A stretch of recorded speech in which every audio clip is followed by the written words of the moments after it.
but they will be coming forward and speaking about the star beings. And I hope to actually be able to share some of that information with the people that come to the Great Gathering site from these different indigenous tribes when they do start talking about the star beings. Super. To the phones we go now. We'll pick it up by going to Mike in Butte, Montana, west of the Rockies. Go ahead, Mike. Hey, hello, George. Hello, Hi. hello, ma'am. I wanted to ask you if you've, I know you don't want to go into the specific prophecies, but I heard of a prophecy. They called it the spider webs in the sky, and people thought that was phone lines and power lines at first. But I was wondering if maybe that didn't have to do with the cross hatching of the contrails. Yeah, good possibility. What do you think of that, Miriam? I believe that it is up to interpretation of all of us to be able to come through. I know that is not a clear answer because I can't tell you what the Hopi, for example, that particular prophecy means to them. I have heard certain Hopis say that it actually was airplanes and not chemtrails, that it's the airplanes in the sky and not chemtrails. There's a difference between those two things. So there's a lot of different ways to look at that. I believe that it's airplanes, not phone lines, and not chemtrails. It's the airplanes crossing in the sky. Okay, next up we go to Janice. Let's see. Nope. We're going to Bill in San Diego. You're up with us. Go ahead, Bill. Hello. Bill, you with us? Yeah, go ahead. Okay. Yes. I'm calling. I wanted to clarify that I am a member of the Hopi tribe. All right. Good. And I wanted to make a comment regarding Miriam's comments about the Kachinas. And wanted to explain to you that the basic definition of a Kachina is, as most Native Americans believe, that most things have spirits on this earth, that's what the Kachina is. It means the spirit. And and then the other comment regarding the Kachinas as our gods is not entirely correct. It is partially correct. When we have our social dances in the plazas, that's where you'll see the Kachinas that represent spirits. And there are deity Kachinas as well, but those Kachinas will never present themselves in a society dance. Bill, I would just like to thank you for coming onto the program and clarifying that, because the understanding... callers to be able to understand a little bit more and to have a little bit of clarity. And I was not raised traditional, but I have those beliefs in my heart and have walked my path in that light as best as I could. All right, very good. Thank you, Bill. Thank you. Thank you. Let's go to Chris in Ohio on the wild card line. Chris, go ahead. Yes, I'm one of those people that has missing time back years ago, and I've been saying to my friends a lot of things that she said is the spiritual change, not the end of the world in 2012. And my question is, being an Indian background in my family, DNA change there, do you think there's a message that maybe been implanted in my subconscious that's there that I'm not aware of?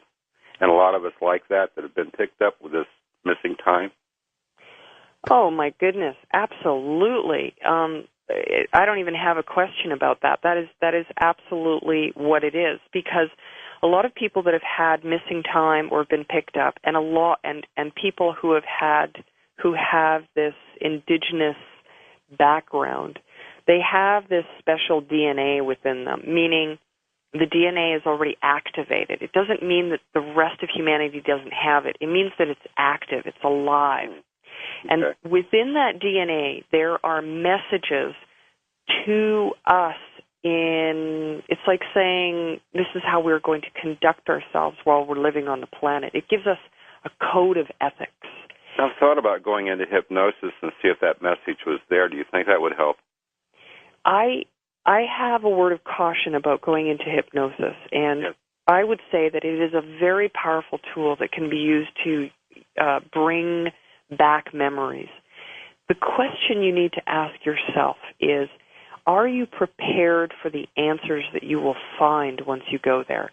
Because if you have that missing time, and it could be a very frightening experience that you will have had because it was something so out of the ordinary. I was with a person who had been picked up several times before, which scared me, and they never told me till years later. So that's, well, I was out on a date,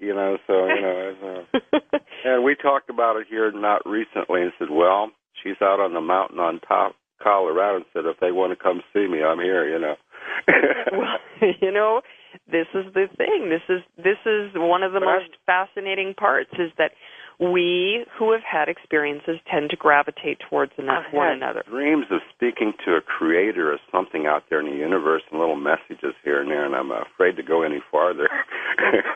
Well, but all good, all good. If you have that native background within you, then my advice to you is to find your own, going back to your own traditional storytelling, and get some of those stories from your traditional elders.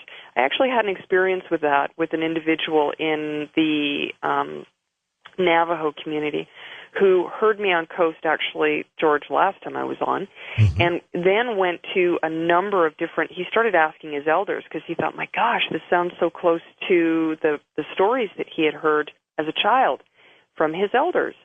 And he quickly came to realize that many of the things that I was sharing with him were identical, and the elders actually shared even more information with him because he was awakening to remembering who he actually was. And so because you have that, have you spoken to any of your traditional elders, or do you even know how to contact them? That's important too, isn't it? It's extremely important. Next up, Janice in San Jose, California. Go ahead, Janice. Hi, George. Thanks for having me on. Sure. This question is for Miriam. You had mentioned that the Hopi and the people in Western culture and other cultures need to come together and compromise with each other. What would the Hopi be expected to compromise on? Because I'm very skeptical about having the indigenous people having to compromise on really anything, because they've been around for thousands of years and they seem to know what they're doing. So what would they be expected to compromise on? Thank you so much. Oh, my gosh, I'm so glad she asked that question so that I can clarify that a bit. And this is what happens. We have to use the English language that doesn't always communicate perfectly. The compromise isn't necessarily a compromise. It's a coming together. It's finding the balance between the two worlds. The compromise is not, let's remove that word, and I apologize if I use that specific word, because that's not what my intention or focus was. What needs to happen is that the people from the traditional world need to, come forward in whatever terms they lay out for us, and be able to speak to us with whatever terms they choose, because it is their world. But we need to meet them halfway with the level of respect that we can give them, and with an understanding of the knowledge that they choose to share with us. And we need to be respectful in being able to listen to those messages. It's not a compromise. We need to come together, and we need to bring those two worlds together and find that balance between the two of them. They need to, I would say that we need to continue on our path. They need to continue on theirs, because I can't go and live in their world. I'm a white and I'm a woman, and I have never been indoctrinated into any of that type of a society. We need to find the balance between the two of them is what we need to do. And I know that the many indigenous cultures around the world are looking for different ways to be able to come out and speak to the world right now, such as the sacred people in Colombia, the Kogi and the Mamos in the Sierra Nevada that I'm going to see next month. They're looking for ways to be able to communicate with us. So I don't think it's a compromise. I think it's we need to meet them halfway, because they're starting to come and try and talk to us, and we need to be respectful of what they're saying. Did you ever investigate the ant people and what that exactly was, what they meant by those creatures? There is no question that the ant people were the ETs. Yeah. That were underground, maybe? There are different ET bases even right now that are under the earth, all over the planet. And I know of one in particular that is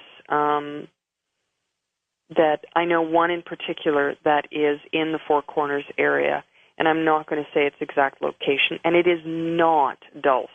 It is in another area, and I've never said that publicly. But there is another area that is close to there where there is an actual underground base, and they're still currently residing there. Now, that's my information, not from anyone else. That's my information. This date of December 21st, 2012, in your opinion, though you say, it's not the end of the world, are we going to continue to see signs leading up to that time period of something marvelous happening? Yes. As you stated yourself, George, that we're all feeling this, it's like a stirring inside of ourselves that many people don't even understand. We are going through this transitional time with our DNA and our, perceptions, and, more and more people are being able to see ghosts, for example, and having psychic abilities and synchronicities happening and this type of thing. 2012 and leading up to that, the date does have significance. It's not as though it doesn't. The date is significant because, as people have already talked about in the past with the rotation of the actual universe itself and the lining up of the planets, and the solar flares are going to continue to increase, and the electrical energy that's coming from the other side of the universe is beginning to come to us at this point and filter down onto the Earth, George. And this is where it gets into the bit of the scientific area of it. It's affecting our electrical bodies, and so it's charging our brains and sending extra impulses, which in turn is beginning to wake us up to other areas of spiritualism, of understanding, comprehension. Our DNA is awakening, so we're physically changing as human beings also. And the solar flares are going to increase. The volcanic eruptions are going to increase, and the earthquakes are going to increase. Those three things are definitely going to be happening. But we're already seeing that, so we don't need to panic. We just need to know that there is a very good chance that we are going to continue to see the same level that we've been at already, and we just need to prepare ourselves physically for that change. Is that clear, George? Yeah, and you're right. We are seeing these activities now. And these prophecies are talking about this. This is another thing. The Hopi have clearly told me that the reason that they go into the kivas to do this amazing ceremony that they're currently in is to show the respect towards one another, and to show that the reason that they're doing it is to hold the balance of everything. And we as outsiders, basically, if you're a human being, you're here. We're doing it together. We're creating our future. So if we want to talk about 2012 and the destruction of the Earth, it's great fun to talk about that, and it's great fun to talk about all of these scientific pieces of information. And there's many people who want to hear that kind of information. But the fact is, when you take that all and break it down and put it at the very, very base, we are human beings, George, and we need to smarten up. And that's what these prophecies in the biblical terms, in the indigenous world, and in the ET world, they are all identical. Does it bother you when you see what Hollywood does with some of these prophecies? Oh, it's very upsetting to me. Because and this is also very upsetting to Hopi. I do know this, because the traditional leaders look at 2012 and they think, are we, these tribes, the Mayans are saying, are we responsible for this? we sent this message out. You see? That's why they haven't come forward. We sent this message out, but the message was supposed to be about this beautiful transition. And the Hopi have said to me very clearly, the prophecy is not about the end of the world. It is about this beautiful world on the other side of this transition that we're walking through. Well, they seem to have a good perspective of the future, huh? Yes, they do. And I'm sorry I'm not able to follow through to give people doom and gloom. I can't do it because it's not the way it is. I don't think we always need that. Stay with us. We're going to be right back with final phone calls with Miriam Delicato on Coast to Coast AM. Well, next hour, Lauren Coleman joins us as we talk about the top 10 crypto stories in 2009. Fascinating work there. When we come back, though, we'll take final phone calls with Miriam Delicato on Coast to Coast AM. Mary, I have to compliment you on your work. Fascinating discussion. Thank you. Let's go to some. Go ahead, George. I know that the Hopi haven't come forward, and that it's just a matter of time before they do. And I really know that I know these people. I know the Hopi are, trying to stay as close to their ceremonies as they can in this world, and as close to the original sacred ways as they possibly can. And we need to respect that. And that means that respecting my message also, in the sense that we as outsiders have no right to talk about their prophecies and to make determinations as to whether or not their prophecies have come to pass and what they mean.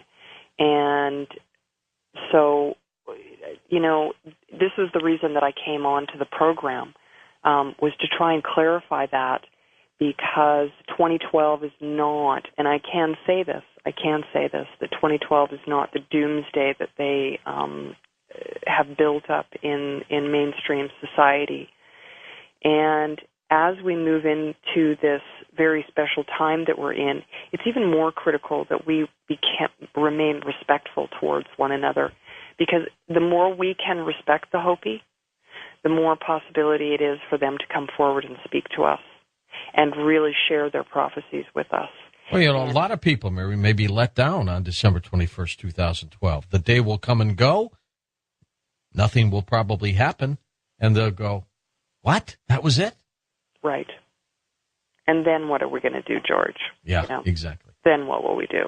We'll all be in the same situation, but we will not have changed anything. And this is the most fascinating part of this entire experience for me, is that the prophecies that the ETs gave me about how we were going to move into this time where people were going to start losing their minds, they told me that. They said people are going to start to go a little bit crazy because they're not going to be able to deal with the different energy that their bodies are having to deal with because of the solar flares and the universal energy that's being bombarded onto the planet right now to our electrical systems. They told me about that in '88, and then as I started to see this buildup of this happening, it becomes very interesting. And they told me that these different people, very special people, meaning the indigenous, were going to begin to come together, and that they knew when they'd already been given signs of when to come forward, and that is happening. They told me that we were going to move into what's called the time of choice for humanity, and we are moving into that. A lot of these messages that were given to me 22 years ago have all begun to either have happened or are happening right now. So I see no reason why that isn't going to continue. And if it continues, what I know will take place is that those people who really do have good intention for humanity and the earth, and the star seed people that are out there, the star family, like myself, are going to come together and rally in order to support the indigenous in whatever way and on whatever terms they choose. And we will be respectful of that, but we will come together without this ego that takes place. And it will not be to sell an event or to make a name for ourselves, because so many people out there, George, are working towards this same goal of this great gathering. And all of them are starting to come together now with this massive network. And that includes the indigenous. And I'm not sure how much your listeners are aware of that movement, of the indigenous community and what is actually taking place with them right now. Probably not a lot, unless, someone like you comes on the program to talk about it. Because what is happening right now is that for many of them that, as I say, have managed to remember these prophecies that were given to them, and they're all going to have slightly different languages to how they express or explain this, using the language that most people will understand out there, the prophecies. And because most of those prophecies have been fulfilled for many of these ancient people around the planet, they are coming forward and saying, now it's time to speak to the world, because we're at the last phase before it's too late to change the course that humanity is on. All you need to do is say, right, okay, we've got pollution, we have political problems, we have financial problems, we have spiritual problems, and those need to be addressed. But we need to do it one step at a time. And that the first step is to respect one another for our own views and opinions, and to be able to begin a dialogue around the earth. Because it's the dialogue that allows people to learn about the different cultures and the different prophecies and the different religions. And that's what this great gathering is about all of that. The indigenous community is actually, has been for the last few years, been communicating with one another in very secret meetings, and moving more and more and more public all the time. And I know that there is another gathering that is being planned in Guatemala for next year. I'm not sure of any of the details, but there is another gathering of these indigenous people being planned in Guatemala. And it's significant to the world. And if we can give them the opportunity and the space to be able to come to us and say, this is what we want to share with you, we need to open the door. And that's the halfway point. We need to open the door to them because they're coming towards us. And they do have sacred knowledge. And that's what the sacred knowledge actually is.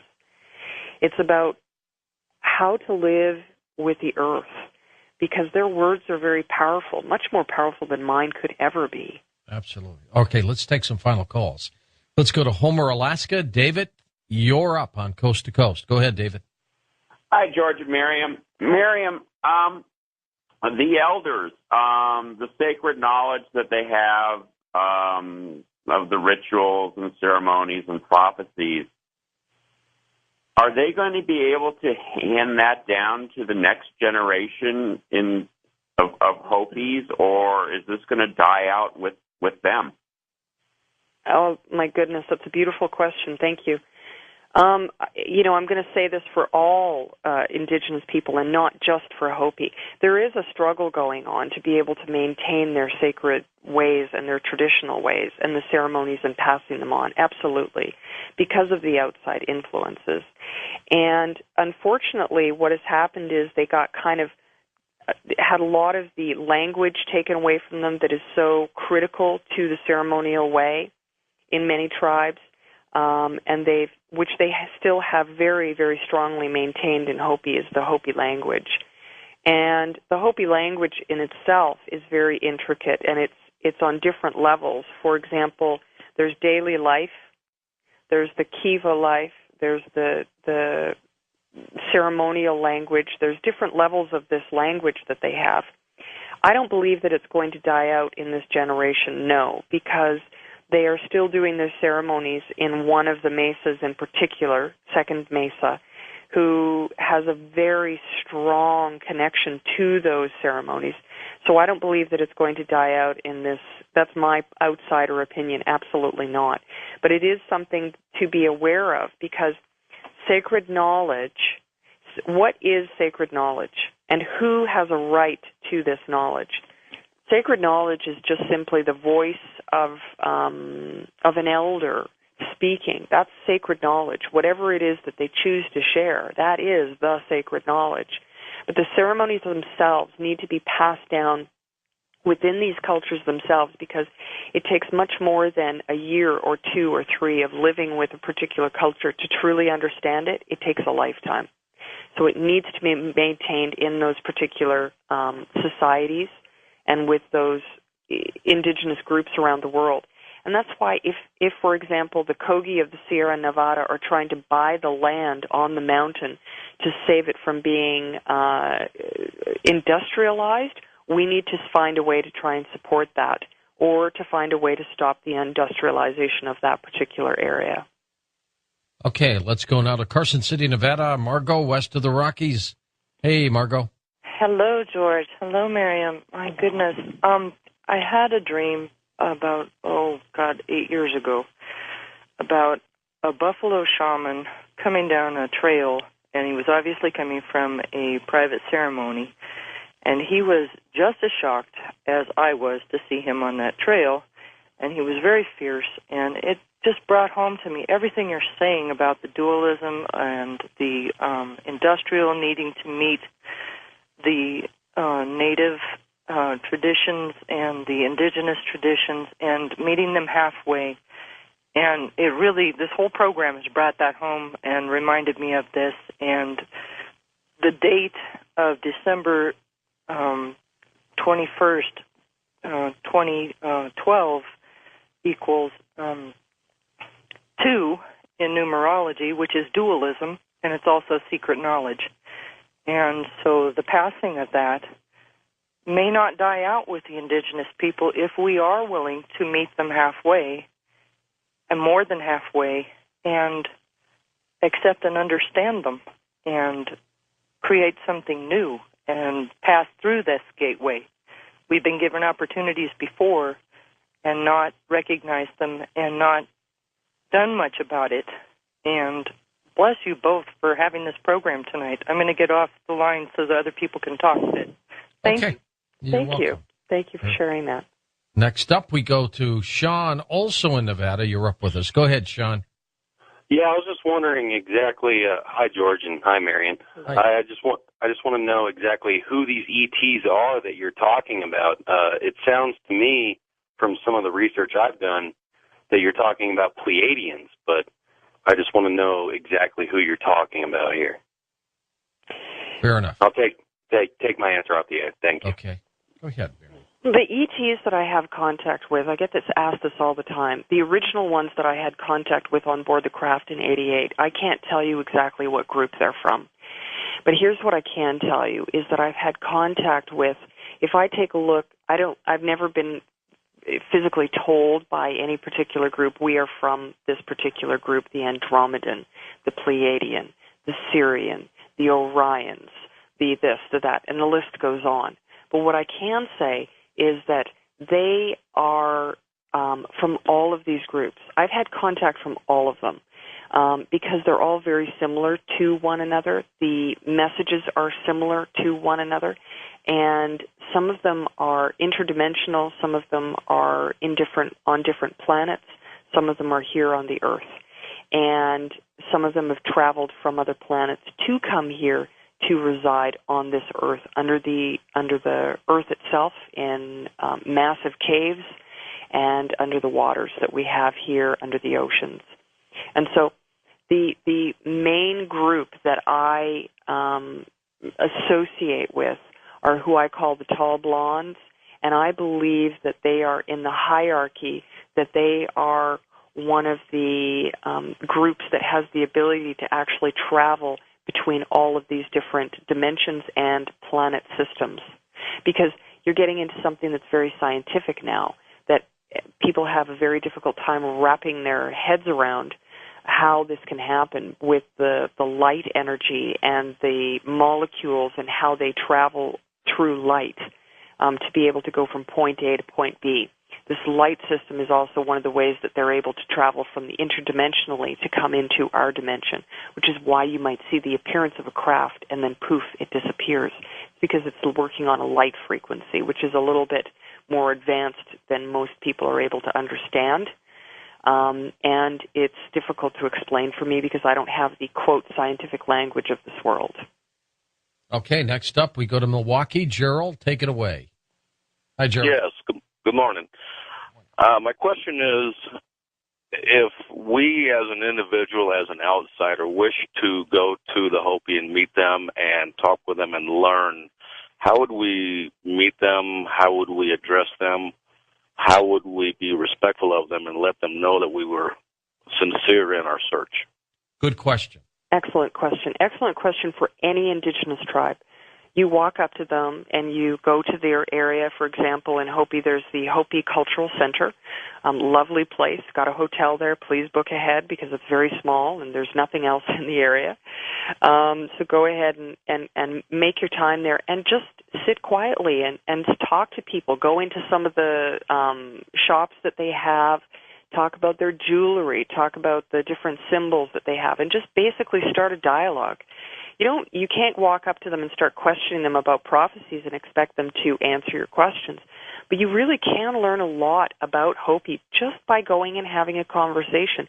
And with any tribe out there, that's what I would suggest. And it's through that dialogue that we are going to be able to make a transition in this world and that we're going to be able to find that bridge between the indigenous world and the industrialized world.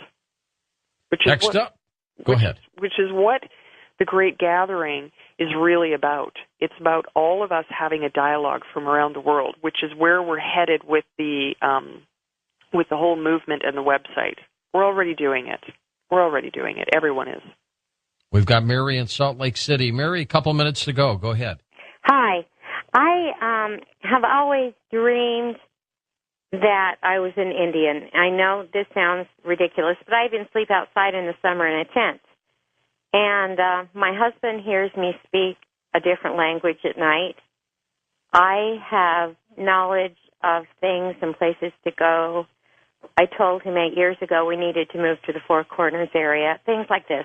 And I'm wondering if reincarnation, is this possible?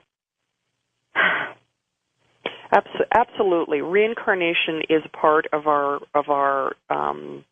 process in the entire spectrum of life itself. And reincarnation is something that is a little bit complex because part of your spirit can incorporate itself back into a body, or the whole soul that was in the last life could choose to return in this life. So you could very well have memories of the last physical body that you resided in on this earth or elsewhere, which for someone like myself, I have glimpses of another life on another planet. And so this is a very much a reality for many, many people because they have these snippets or actually a great deal of remembering of these other lives. Some people just want to pick up and go and move and just head west. Yeah. Let's go. Would you ever live with the Hopis if you had to? Yes. You would? Yes. I've spent a fair amount of time there. And I would live there in a heartbeat. You Absolutely. Wouldn't miss a big city or anything like that? No. There is something about that area that if you can open your heart up, George, now I'm going to interview you. Have you ever been to Hopi, George? I have not. Well, I would. That's why I put you on. Well, dear, I think that you should. I think that you should have a trip to Hopi and meet some of the elders, and maybe we can work on that and talk them into getting on the program. Blue Star Fulfilling Prophecy. Where do you get this book? On my website at bluestarprophecy.com. It's available there, and anyone that picks it up from me, I'll be more than happy to sign it for them also. And I hope that they'll be able to check out the greatgathering.org site and note that it will be a process of growing and expanding on that site. So we're really going to ask people to watch that over the next couple of months. And we're going to give you information and step-by-step of how to make it happen and how to actually contact the indigenous people in your area to be respectful with them and Super. how to respect them. Miriam, you have a great holiday, and thank you for the information. Thank you very much, George. It's been a pleasure. When we come back, Lauren Coleman joins us as we talk about the top 10 crypto stories of 2009. Well, tonight we're going to talk about the top 10 crypto stories of 2009 with none other than Loren Coleman. And that'll be next on Coast to Coast AM. Loren Coleman, of course, researcher. He introduces us to the fascinating world of cryptozoology, and he is a leading researcher on the Bigfoot phenomenon as well. Here he is, our final hour on Coast to Coast. Loren, good morning. How are you? Good morning, George. How are you doing? I'm doing fine. You're up and at 'em, aren't you? Oh, yeah. It's great to be here with you. I loved your top 10 crypto stories of 2009. How'd you pick them? Well, I look at the stories that are important to cryptozoology, but also are important to the media and popular culture. You know, we, of course, as cryptozoologists are out there looking for obscure animals, but we have to occasionally acknowledge that the general public has some say on what's the most popular one. So I looked through the list of things and tried to come up with the important ones, and it was a very calm list compared to 2008, and I was very happy about that. 2008. Yeah, 2008 with the Georgia Bigfoot, with our friend from Las Vegas who got involved too. But this list was much calmer, not so hysterical, and much more hardworking. People were really out there in the field. Some interesting discoveries were made, and I had fun putting it together. Now, when you categorize them, are they all top 10, or was one the best, and you went from there? Well, I think it was more an even playing field this year because there wasn't anything crazy and hysterical like somebody saying that they had a costume under ice, Yeah, exactly. In the middle of the summer, you always look for the middle of the summer, at least in the northern hemisphere, a story that's going to pop out. And that probably was that video from Lake Champlain that got the most attention in the middle of the summer. But this fall, it's been interesting how some of the other stories, such as the opening of the museum or the Black Panther stories, have been popping up quite a bit this fall. So, it's kind of each season seems to have had a special one. But then the reason I picked number one, Cryptozoology Expeditions Explore the World, is all year there were different field researchers out there just below the radar, and then they would get on some of these reality shows or appear on radio, and those really kind of was the theme of the year, that there was actual expeditions exploring the world. I think that's exciting for crypto, don't you, these expeditions?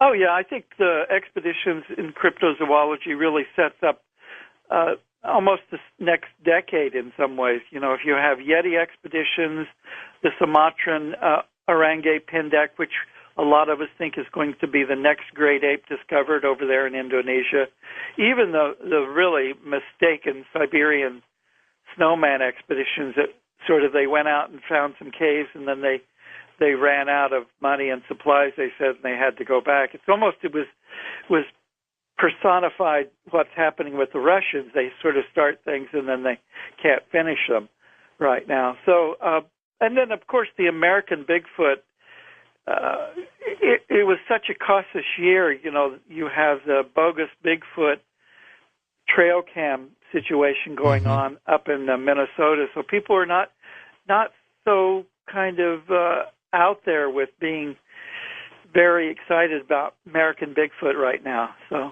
it's Loren, interesting time. Tell us about the Siberian snowman. Well, the Siberian snowman, this was a creature that was reported somewhat in the spring, said to look, hairy with fangs and almost, and I do have a drawing of it up on my website, which I know you're linking to. Yeah. And it just looks like a scary kind of thing from the 1950s movies. But the Siberian explorers and Russians zoomed out there on their snowmobiles, and they had some kind of touch and go times in which they couldn't get out there, and then they kind of found the cave but couldn't find anything in the cave. So, as I mentioned on the list, that was kind of typical for the year because all the results of the expeditions, at least at this stage, seemed to be very frustrating. Stops and starts, some footprints found, some of the ones like the Yeti and the Bhutan and explorations are finding hairs or finding footprints that are still being analyzed. So there is some hope for the future there. The one that's, as I mentioned earlier, the Rangay Pindek in Sumatra keeps coming up with the best results. There seems to be good sightings, good footprints found, and I have the feeling that the whole fact that the British group, the Flora and Fauna Society, have funded quietly for 2 decades now, researchers actually in the field are going to have the best results long term. Do you think one day we will find an actual, honest-to-goodness dinosaur?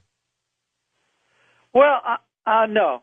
I mean, just to be frank, I think that a lot of the reports of the dinosaurs are misinterpreted. They may be new aquatic rhinos, or they may be a monitor lizard, but it's very hard to think that a large reptile from 65 million years ago on land is going to exist. I mean, a lot of people, of course, are very excited by the coelacanth, which was discovered and supposedly had been extinct for 65 million years since the time of the dinosaurs. I think we're going to find more large mystery animals from the ocean that may be, quote-unquote, survivors from the dinosaur era. And that, I think, is more logical. Tell us about number 2, world's first crypto museum. Right. Well, this has been in the works for quite a while, but in 2009, for the first time, the International Cryptozoology Museum went public, and went public in probably one of the worst months in the time to go public, November. But despite this, over 500 people visited there. This, of course, is a museum that I set up, and I modestly, considered whether or not I should put it on a list, but I kept getting feedback from so many people, and actually it was picked to be on another list, so that I went ahead and despite my modestness, I had to, George, what really did it for me is the first weekend that it was open, some woman, about a 25-year-old woman and her mother, showed up at the door with tears in her eyes, saying that, Lauren Coleman, I've known you for so many years on Coast to Coast that I had to come to the museum to see you in the museum. Cool. And then her mother started crying too, and it was like, Coast to Coast for many people is their introduction to international cryptozoology. So it really got to my heart. That is neat. Number 3, coelacanth. How do you pronounce that? Babies. The coelacanth. These baby coelacanths, which means hollow tube because they have no spine. They just have a spinal cord that's full of fluid. For the first time ever, in November, it was announced that the previous month, the Japanese had gone down in an unmanned submersible and filmed baby coelacanths, which are about 12 inches long. And this is a living fossil that was discovered recently in 1998 off of the coast of Indonesia. And then also was announced that a toy maker, which is really a museum-quality toy maker, Safari, is coming out with some new coelacanth models next year, which are quite exciting because these kinds of things really teach our future generations about cryptozoology and exploration. And what's so amazing, Lauren, that they continue to find these new creatures all over the planet as well. Oh, yes. I mean, they're everywhere, by the hundreds in some cases. Right. In the last decade, there's 400 new species, larger new species. I mean, we find insects, of course, and fish and things like that all the time. Yeah. But these large species are still being found at a remarkable rate. Number 4, the Champ video. This is the Champ video. This is on May 31st, a young man who is a new father, and he had a ritual of going down to Lake Champlain and filming sunrises and sunsets. Just kind of something artistic. And he noticed over to the side here, to his right, was this creature in the water. And so he flipped around his cell phone camera and took this remarkable video. He never claimed it was Champ, but all of the newspapers and other media just quickly jumped on it as a Champ video. And so I actually have it there on the site so that people can play the video and look at it. What do you think it looks like to you? Well, I think it's interesting. It really does look like a larger than normal otter, and that's why I've uploaded Bernard Heuvelman, the godfather of cryptozoology, his drawing of the super otter, which is an unknown species. It just does not look like, the early skeptics were saying this is a deer or this is a moose, or even when somebody said it was an elk, and there are no elk in Vermont, at least not ones that aren't in captivity. It's not a dog. It just is very much matches what people have reported for the Lake Champlain monsters. Number 5. Number 5 was a really kind of strange case. Here's in November 14th, a man is out what they call spotlighting for pigs in Australian bush. And he comes across what he thought was a wild pig, and he shot it. It turned out to be a pygmy hippo, which are known from Africa. And here he's in Australia. Jeez. So quickly, this is 2009, and people jump in, the skeptics and debunkers jump in and said, oh, well, this is a hippo that must have escaped whenever they closed a wildlife sanctuary in 2003. It must have got out, and it's been living out there for 6 years, and we just didn't know about it.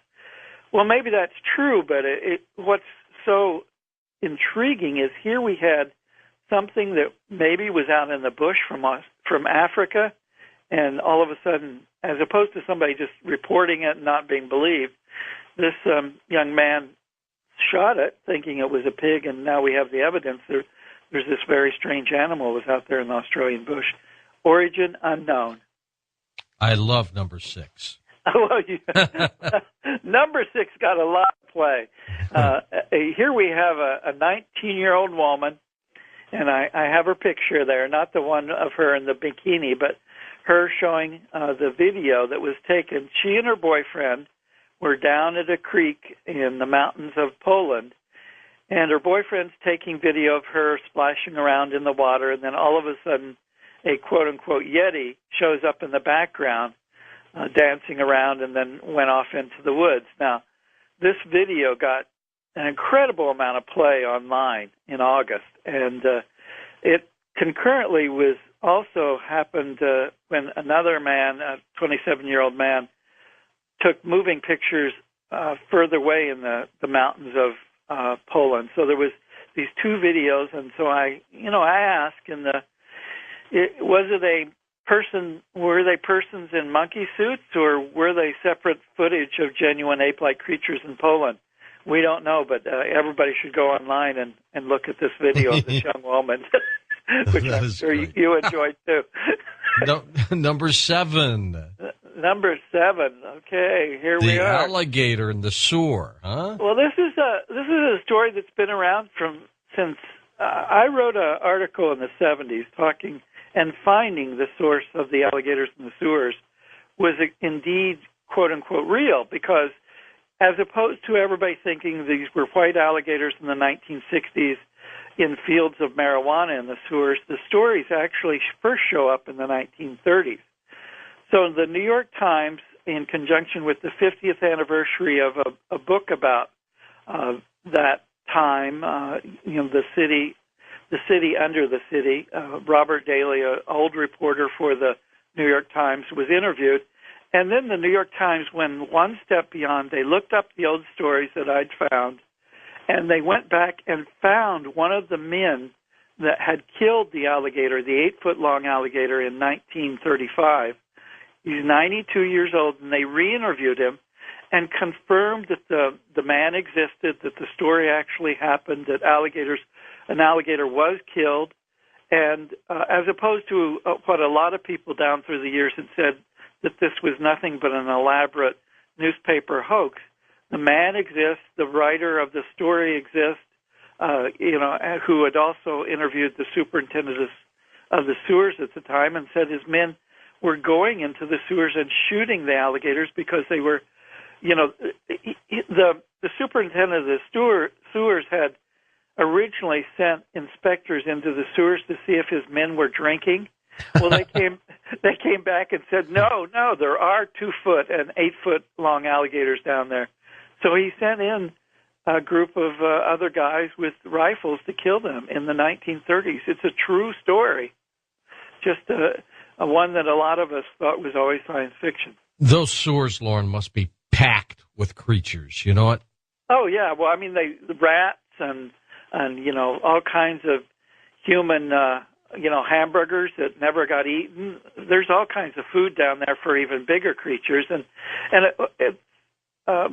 Monster Quest did a series this fall in which they looked at alligators in the sewers, and it's a kind of an unknown fact, but on alligator farms they actually raise them in the dark because alligators grow faster when they're raised in the dark. This whole business about that alligators need sunlight and all of that is just another myth, because there's so many toxic overload and spillover from human habitation that go into the sewers. They get all their vitamins from how much we pump vitamins into ourselves because we aren't getting enough sunshine. Number 8. Number 8 is kind of a conglomerate here. I divided up the discoveries of the animals under 8 and 9. Under 9, I looked at the giant woolly rat, which was discovered. There was 2 giant rats discovered. One was on a mountain in February in the South Philippines. And then in September, they found a new giant woolly rat that was found in the crater of an extinct volcano in Papua New Guinea. And it's just been a great year for kind of new chameleons, new lizards, new rats. But also there's been some bigger animals like the civet cat, which was discovered in Sri Lanka, and a whole new species of pink and black iguana was found on the Galapagos Island. So, it's one of those good years for animals, discovering new animals that everybody just took for granted weren't going to have any new animals again, but they're still popping up. And you tied 9 into that, too, then, with some of these. Yeah, well, 9 is animals that had supposedly gone extinct but were discovered. And here's what's interesting about that is that, indeed, for instance, a crow that was not seen for 107 years was found in Indonesia. A turtle that had not been seen for decades, and its name translates as the turtle that eats rhino feces, was rediscovered in September in the old Burma. But the next 2 that I talked about are the sad stories. Here we have a new bird that was found in the Philippines. It was a quail, hadn't been seen for a long time, had been extinct for decades, several decades. They found one, photographed it, and then they ate it. They cooked it, and then it happened again in the Philippines in March, in which they found one of these very rare megamouth sharks that had just been discovered in the 70s. The fishermen had found it, and as National Geographic News said, in a short time, one of the rarest sharks in the world went from swimming in Filipino waters to simmering in coconut milk. So they discovered it and ate it. And number 10. And number 10 is there's all summer from August through through October, all of Europe was talking about reports of a black panther that dominated the news. Of course, black panthers don't exist in Europe, yet people were seeing them all over. And I really extend this by saying that elsewhere in Australia and New Zealand and the UK and the United States, reports of black panthers really filled newspapers, media, and radio reports all the time, almost more than Bigfoot reports. In some ways, it was the year of the black panther. The top 10. When we come back, let's take some phone calls with Lauren Coleman. Cryptozoology is our subject right here on Coast to Coast AM.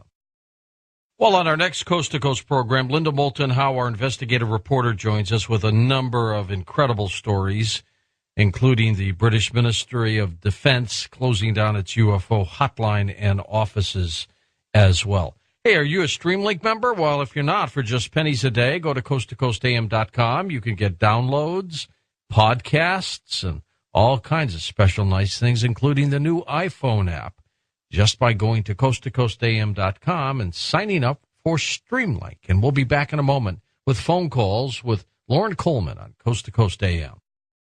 Lauren, do you have a favorite crypto story or creature that's out there? Well, since I first became interested in the Yeti, and I'm going into my 50th year next year, I'm always interested in what's going on with Yetis and things like that. But I think that my investigation of the Dover Demon in 1977, a creature that was orange and had shark-like skin, was only 3 feet tall in Dover, Massachusetts, and kind of popped in and popped out, always intrigues me because it just has no connection with anything else in cryptozoology.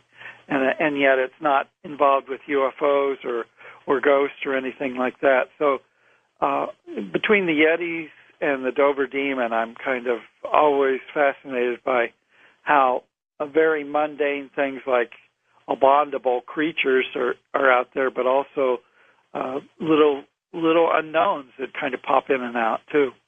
Did you come to any conclusions about the Dover creature?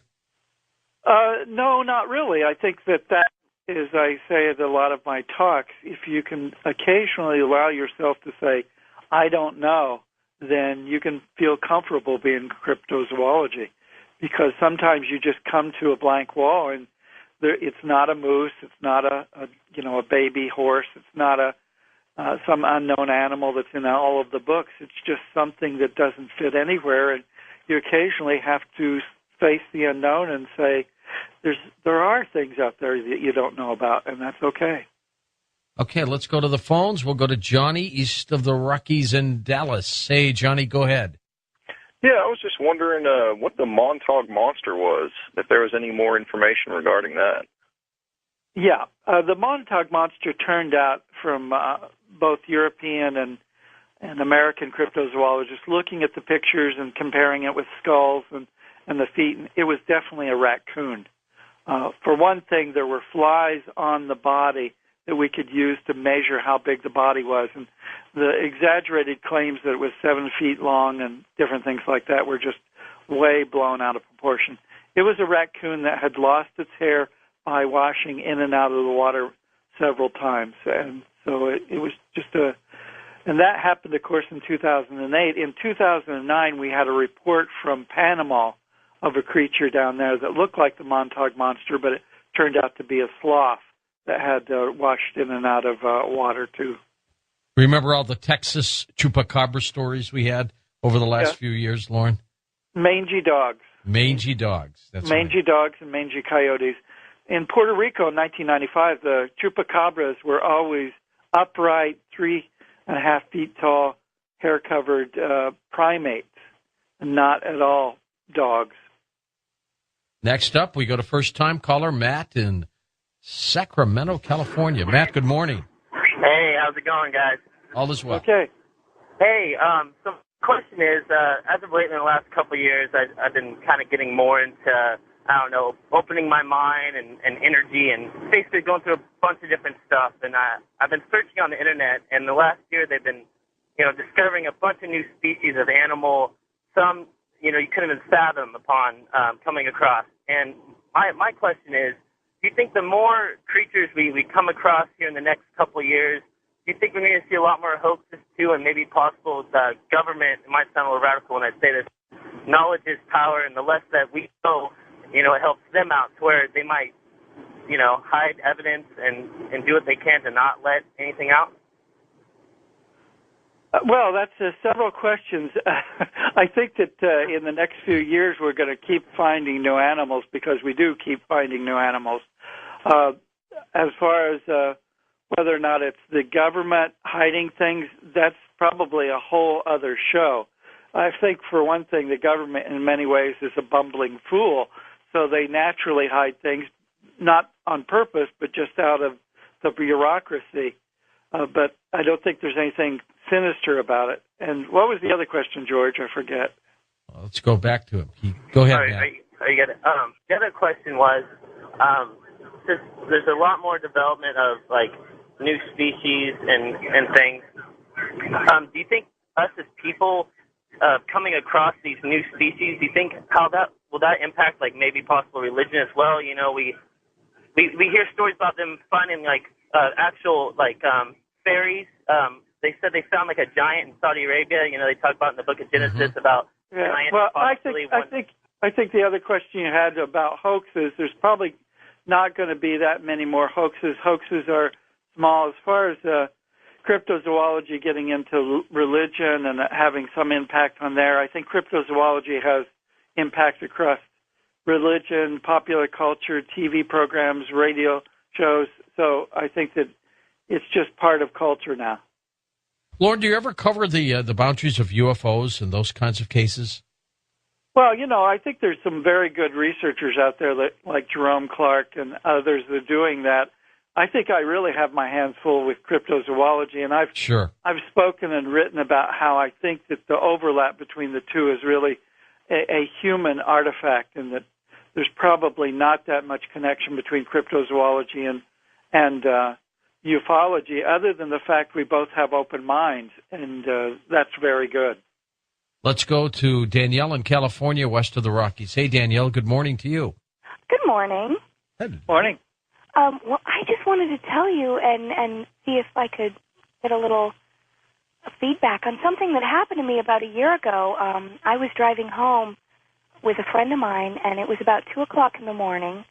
It was very dark. It wasn't a full moon or anything strange like that. And we were driving home, and I live in a very rural area, and we turned off the main road, and we were going on my street. And as we were going, my headlights illuminated something, well, that appeared to be a deer at first glance. I was looking at the road, of course, and I noticed the legs looked almost like a deer standing on its hindquarters, just standing straight up. And it was very, very tall. It was, gosh, I'm only 5'2", so the thing must have been, God, I don't know, 8 feet tall or so. And it was so dark. And as we got closer to it, it was on the other side of the road. It turned over its shoulder and looked at me. It looked at my car, and I froze, and I just kept driving, and I freaked out. I looked over at my friend, and I said, "Oh my gosh, did you just see that?" And said, "Oh my God, yes. What was that?" It was completely black, and neither one of us have really been able to place it. My best guess, I don't know if it's a werewolf or something, or is there some kind of creature that could fit that description. What state did this happen in? Northern California, up in the area, rural area. Yeah.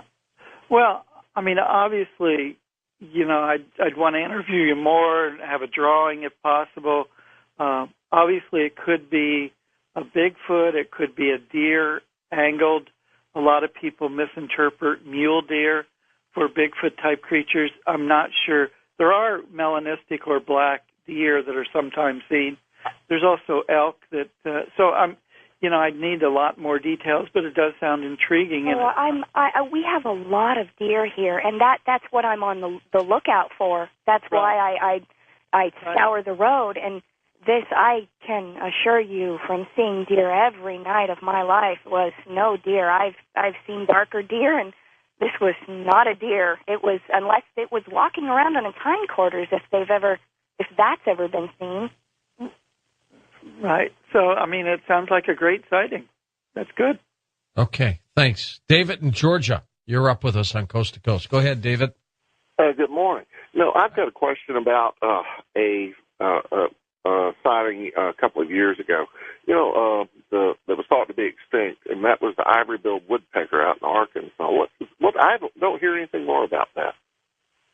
Well, there's a lot of funding that's trying to find. You know, they've got the video, they've got some recordings of the call of it, but until they can get a lot better video, people are scared about killing any of the ivory-billed woodpeckers, of course, but they need to find the nest. They need to find a lot more things. So they're pouring a lot of money into it. I think that what a lot of people don't know is that before they even announced it, the federal government had put aside $1 million and bought up a whole bunch of houses around the habitat. But the amount of evidence they have for the ivory-billed woodpecker, of course, is about 1 20th of what evidence we have for Bigfoot. And so it is pretty interesting that so much money is being spent on the ivory-billed woodpecker, and yet all we have is a very, little bit of a video and some sound, which I'm not saying it's not been discovered, but we haven't really heard that much about it lately.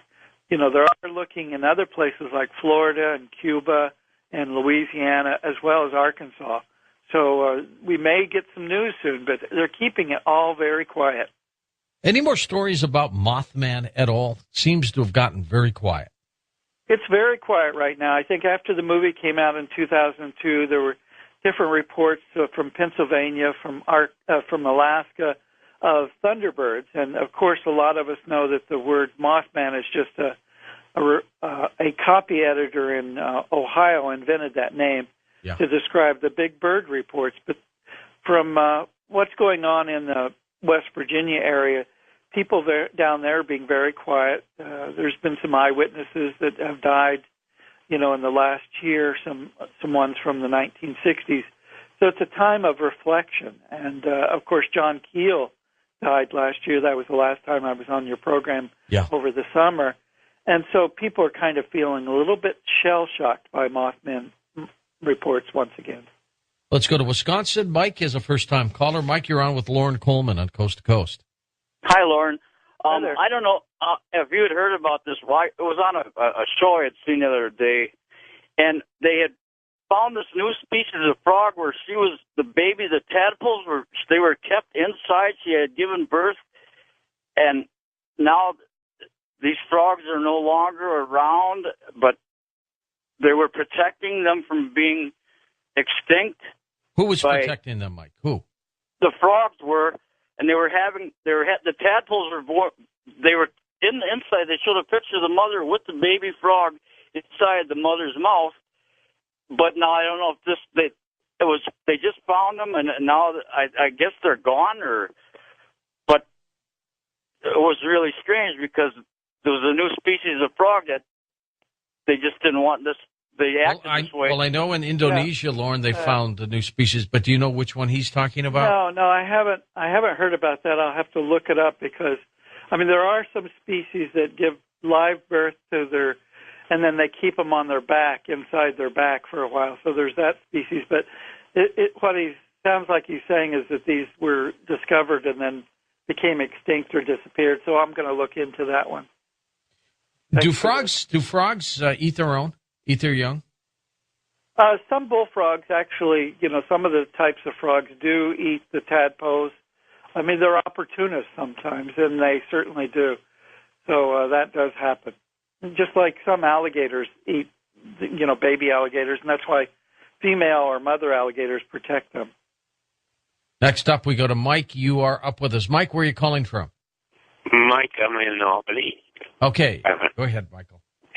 I have the incident in 1993, and I was going down in a building in Forest Hills on the elevator, and I ran into a shapeshifter who ran in, and he shifted from a seaman into like a very short taped tuxedo, and he didn't carry any clothes or nothing. It just completely shifted from curly hair Castilian to a long-haired vampire.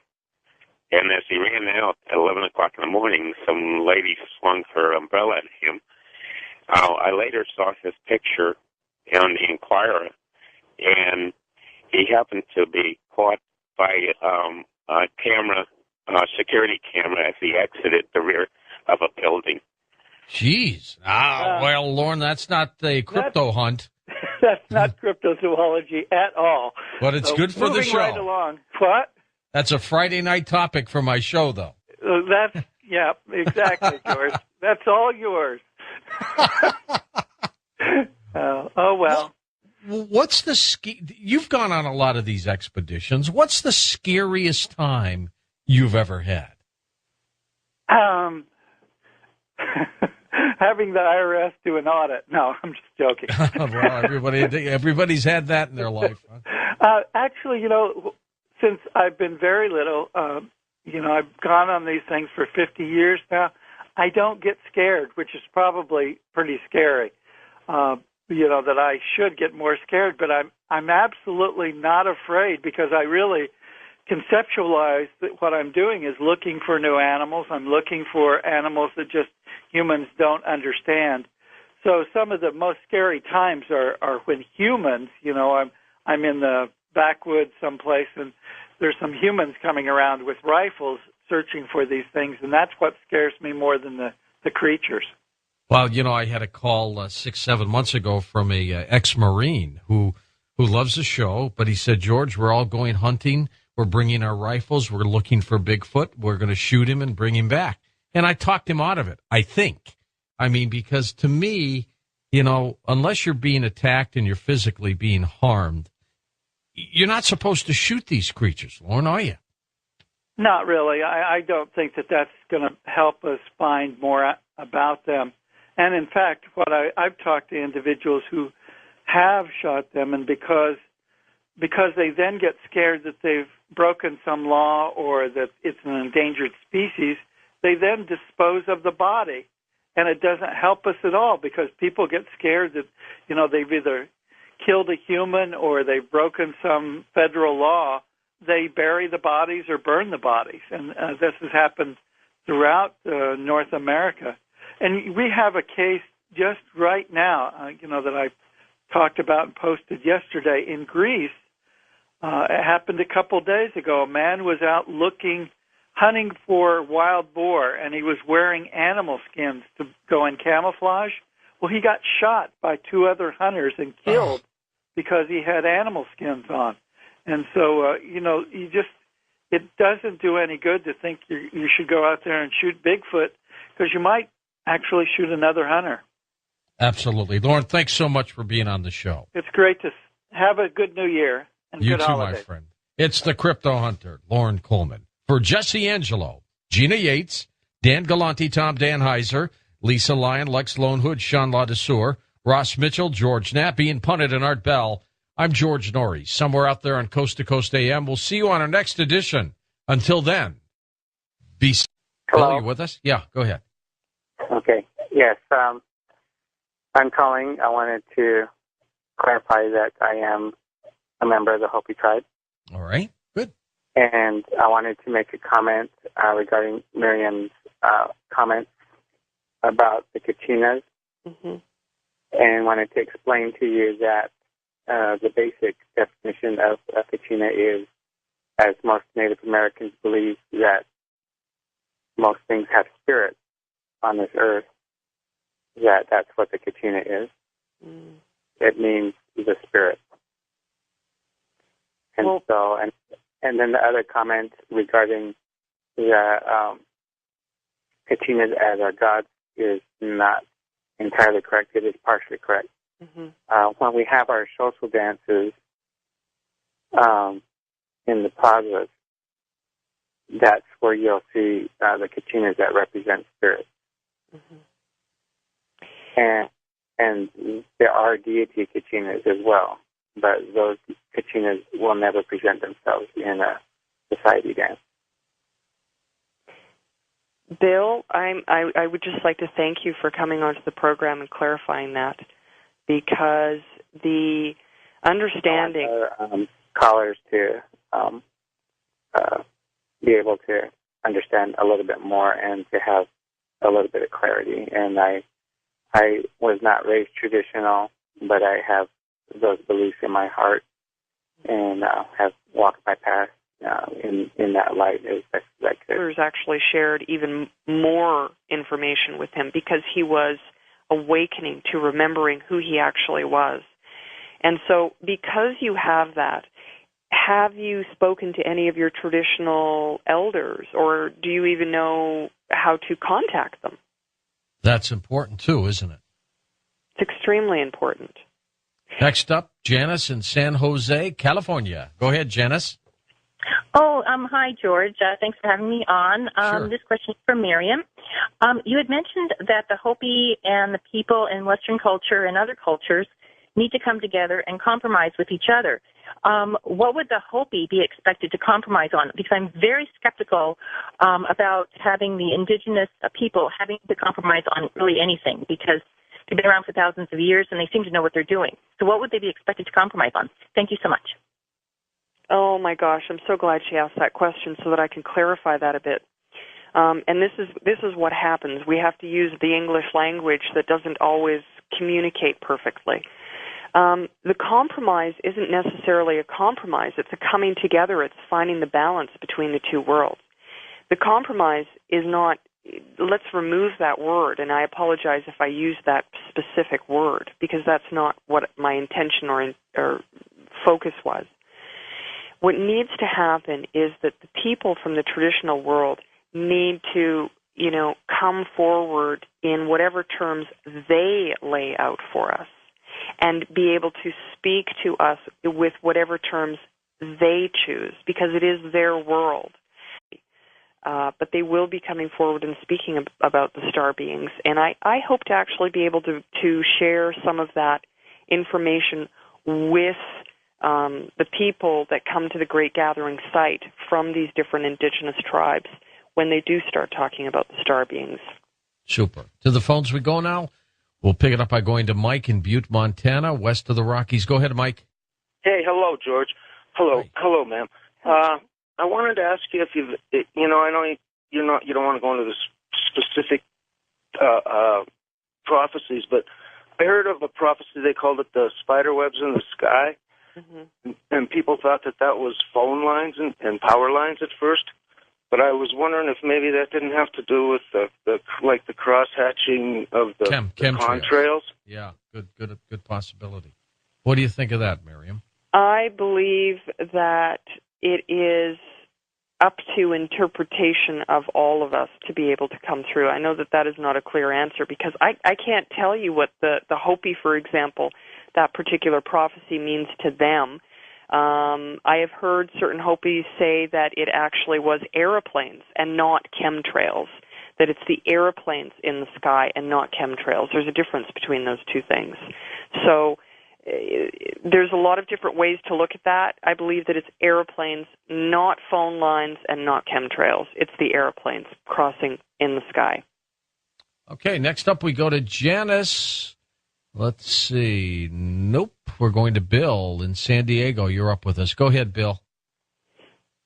You will find once you go there. Because if you have that missing time, and it could be a very frightening experience that you will have had because it was something so out of the ordinary. I was with a person who had been picked up several times before, which scared me, and they never told me till years later. So that's, well, I was out on a date,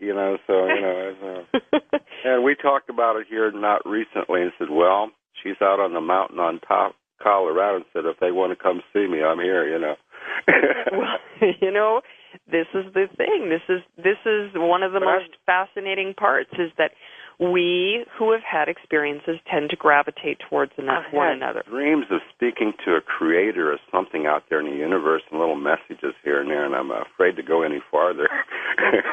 Well, but all good, all good. If you have that native background within you, then my advice to you is to find your own, going back to your own traditional storytelling, and get some of those stories from your traditional elders.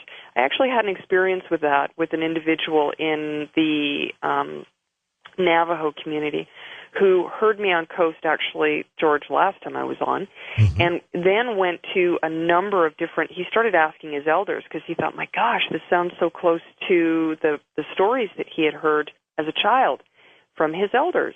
And he quickly came to realize that many of the things that I was sharing with him were identical, and the elder... All right, very good. Thank you, Bill. Thank you. Thank you.